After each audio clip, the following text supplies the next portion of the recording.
Types of cyber हॅकरचे प्रकार जाणून घेऊया. ब्लॅक हॅट हे सर्वात धोकादायक वैयक्तिक फायद्यासाठी हॅकिंग करतात, डेटा चोरणे, मालवेअर पसरवणे.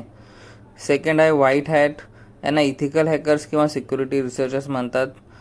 ते कायद्याने वैध असतात, सिस्टम सुरक्षित करण्यासाठी ते काम करतात.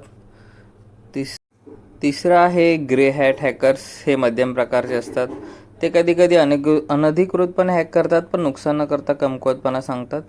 चौथा आहे स्पिरिट किडीज. फक्त मजा आणि परिस्थितीसाठी हॅकिंग करतात. पाचवा रेड हॅट. हे आक्रमक इथिकल हॅकर्स आहेत. ब्लॅक हॅट हॅकर्स स्वतः हल्ला करून त्यांना रोखतात. सहावा आहे ब्ल्यू हॅट. हे कंपनीकडून आमंत्रित केलेले हॅकर्स असतात. सातवा ग्रीन हॅट. हे शिकणारे हॅकर्स असतात. ते उत्सुकतेने हॅकिंग शिकतात, प्रॅक्टिस करतात. कसा वाटला व्हिडिओ मला कमेंटमध्ये सांगा. धन्यवाद.